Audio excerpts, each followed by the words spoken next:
We haven't talked about other role-playing games in a while. Well, I'm in a Pathfinder 2e game. We could talk about that. I'm Nerdarchy Ted. And I'm Nerdarchy Dave. Welcome to Nerdarchy for Nerds by Nerds. Well, let's find our path into this video. A while back, I think Pathfinder 2e was still in playtest, and intern Jake showed up with the playtest material, and it was me, you, and Nate was still part of the crew at the time. And the three of us sat down and made second edition Pathfinder characters in like the most non-conducive way to build characters possible, because only one of us had the stuff, and Jake was kind of like reading stuff off to us, and we're picking things that sounded cool as we did and jotting down notes. And also stuff may have changed from the time that we did that to the time that Pathfinder was 2e was officially released. So like that was our first foray, I think, and it's the only time we really did anything. And then we kind of left it alone, and then didn't go back to it. So in this video, what we're going to do is we're just going to go over my impressions, because I'm playing in a stream game of it now over on Master of the Games, and we play every other Friday. You can check that out. So we're going to go over my impressions of the game from playing that. Ted's going to ask me some questions. Definitely, like if you're like hardcore or you want to know how to play Pathfinder 2e, this isn't really the video for you. This is more about like how we feel about it, especially like from us being 5e D&D players more so. Before we jump into it though, if you want to get more content for us, more free content, and also a cool coupon code that basically just gives you store credit to our store for $9.99. Go down in the description. You'll find Nerdarchy, the newsletter for news, views, and home brews on 5e D&D and other things as well in there. It's just a great thing that we like to do and have fun with it. Go sign up. Like I said, that link will be in the description. So, all right. So Dave, you're currently playing a Pathfinder 2 game. So like, how did this come about? What's going on? Is it a streamed game? Can players watch it? Yeah. As I mentioned, it's over on Master of the Game. Fridays at 8:30 p.m. It's like every other. So if you go there at Friday 8:30, you will find a game. It might not be the Pathfinder game I'm in, because it's on either the week before or the week after. But no, so GM Juice reached out to me and was like, "Hey, would you be interested in playing in a Pathfinder 2e game?" And like I've been friends with Juice for years now. He's a good dude. I like him, and any group that he puts together to play games with are going to be all decent people. So, I probably would have said yes no matter what game it was. But at the same time, I got the opportunity to check out, Pathfinder 2A. So that was cool as well. Awesome. So also like worth mentioning too, like Draven Swiftbow is on there. Juice's wife, Paula, is there. Colin from Colonomicon is on there as well.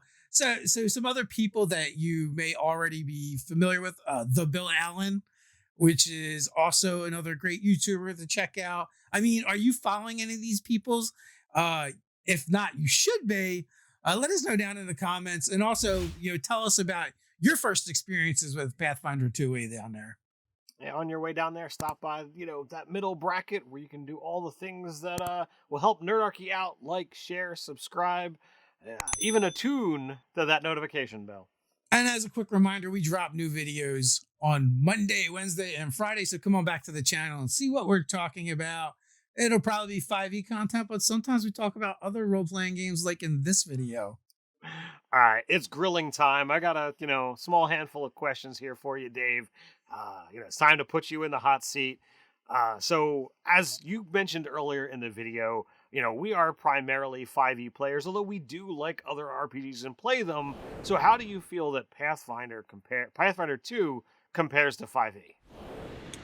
So one of the things when 5e came out that I liked was these big modular blocky choices that you made that would make your character different, right? And one of the things that I realized I didn't like as much about Pathfinder and third edition D&D is you made all these microtransactions that after you made a bunch of them, it added up to something. And even still, it generally just added up to like pluses, right? So to me, that wasn't, all that interesting. Second edition, though, is different. You have a lot of small choices and you still have microtransactions, but they're a lot more interesting how they interact with your character. Also, it's very feat based, right? So you have different types of feats that you get, and they have different categories, and depending on what level you are, determines what feats you can choose from. And I just want to say they're better than 1E Pathfinder feats from what I remember, and definitely better than third edition feats. Like, they're just cooler and more interesting. So you mentioned the microtransactions. For the players that love the crunch of third or 3.5 or the original Pathfinder, is crunch still there, or have they moved away from it?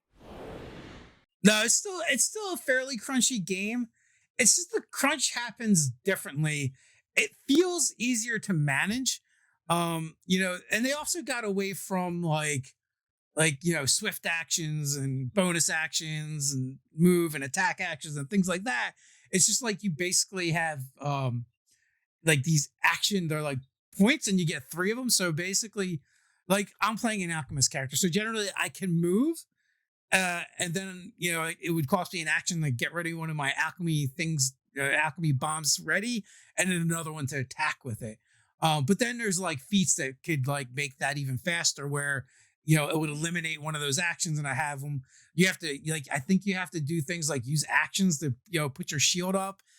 Most spells cost 2 actions, so in some ways, it's still crunchy, but I feel like the crunch just feels a little bit more meaningful, a little bit more intuitive. So would you say the crunch is more streamlined? Yeah, I think so. Awesome. So all right, now now comes the dreaded question that I think a lot of people are not loving to hear. But what do you like least about PFT? So I actually like the thing that I really like, and I really dislike are the same.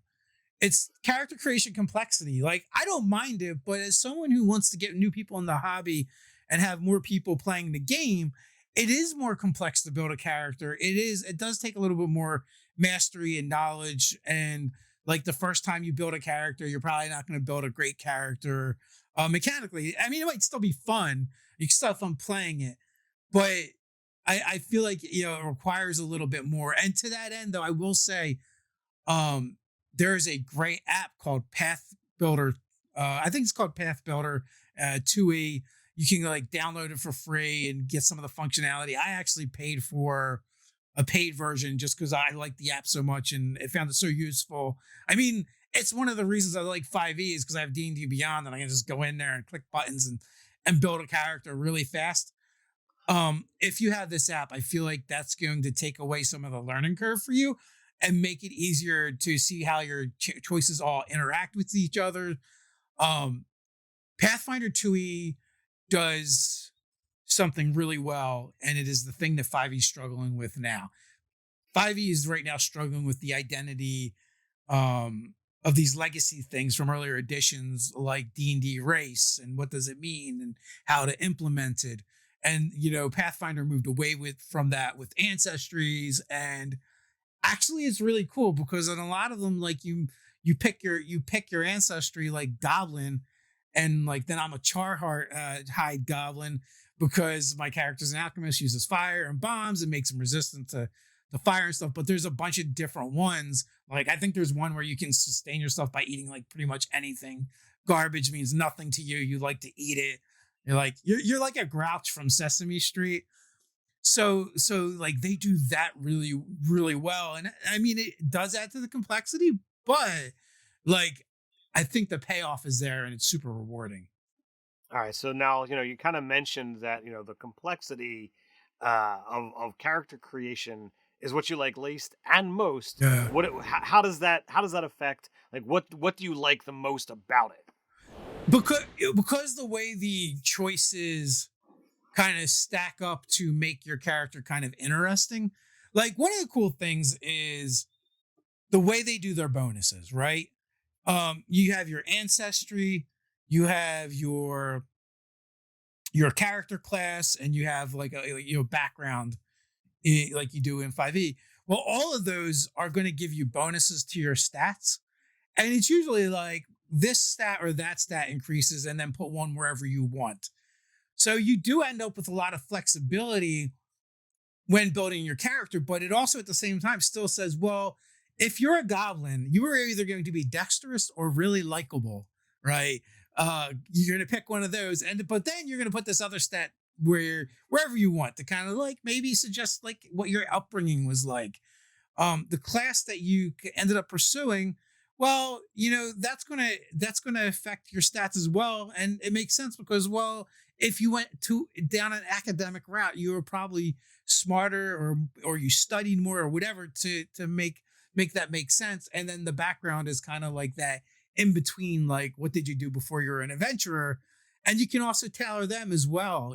So like I took the tinkerer background and I'm an alchemist, so I like to fiddle with things and blow them up.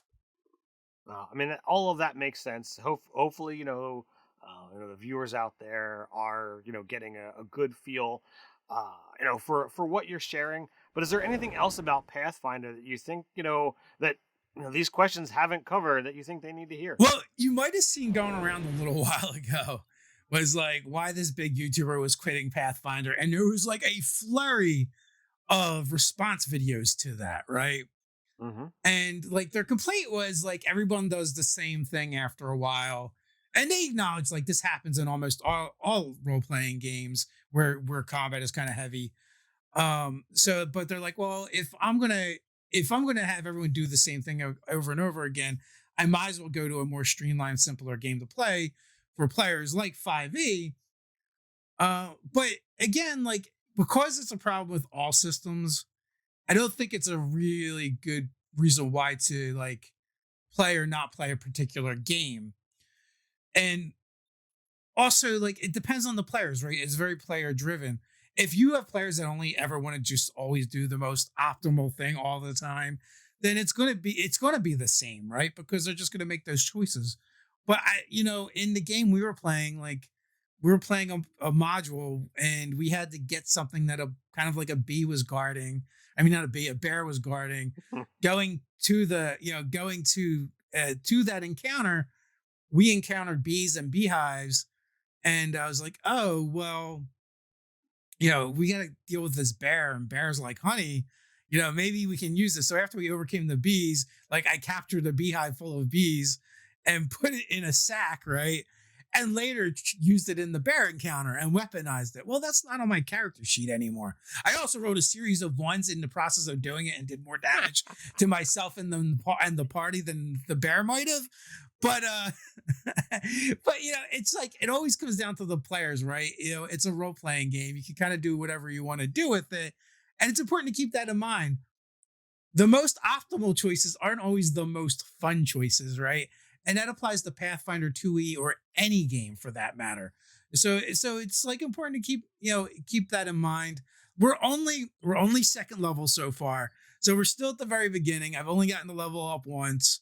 But like I said, even now, like the choices that I'm making, with the feat system feels a lot better than they did when I was playing in third edition.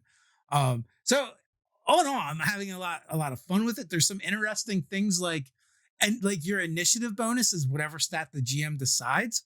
So like if you're stealthing and you have to roll initiative, you're more than likely going to roll stealth as your initiative, right? Or for the most part, I think the default is perception. So, so it's something that can be really fluid and change a lot. Also, I'm guessing that's open for a lot of abuse when you start really crunching the numbers and figuring that stuff out. I know like some of the perception builds we've done in 5e would make that insane and be like, you're going first all the time. But that being said, we've also made builds where you go first all the time anyway, without that. So, pretty much, one of the fun things about it is you're going to be rewarded for system mastery, but where before I felt like it was a bunch of minutia, now I feel like the choices are far more interesting. And again, like I don't have a vast experience with either version of 5e. Not 5e, with Pathfinder 3, Pathfinder 2e or 1e, but we did play a lot of third edition. So a lot of my feelings towards Pathfinder kind of stem from third edition because it's built on that chassis, right? It's built on that primary engine. Yeah, but that being said, like I said, so far I'm having fun with 2E Pathfinder. I would say check it out. It's a fun game. If I'm going to run a game, I would probably still just run 5E if it's a fantasy game. Like, again, I think me and Ted are similar in the sense that Pathfinder and D&D to us is really just D&D. Like, it's just another D&D game. We kind of lump all the editions and then the Pathfinders together in that regards. And then it's like, well, which type of D&D do you want to play? And I'm probably going to gravitate towards the one that I'm more familiar with, especially as the Dungeon Master. But If someone's like, hey, do you want to jump in this Pathfinder 2E game? I'm not going to be like, oh, you guys are playing Pathfinder. No, I would play if my friends were playing that game. Yeah, it sounds like a lot of fun. You definitely said you got an awesome group there. At some point in time, I'm gonna have to, break open the book and get myself involved in a whether it be a one shot or a small arc. But Pathfinder 2 is definitely worth checking out. Yeah, I mean, we've got a goblin rogue in our group, a goblin alchemist. The goblins are brothers. From the Bighorn Lobster tribe. Our family are Bighorn lobster rustlers and raisers. We have a swashbuckler, and then we have I think it's like an occultist or something. I forget the name of it, but Colin plays from Colin Namicon plays this really fun, creepy character that has body parts that are constantly like always falling off and have to be reattached. So wow. Yeah. And we also have a paladin in the group. So it's been a lot of fun. Like I said, it's worth checking it out. Here's another video. We talk about creating characters during the playtest, which we mentioned earlier. Character creation for Pathfinder 2nd Edition. If you'd like to help support Nerdarchy to keep making awesome content like this one, you might want to head over to Patreon and support us over there. As a thank you, you'll receive monthly 5E content for players and DMs alike, a chance to game with us, and more. So until next time, stay nerdy.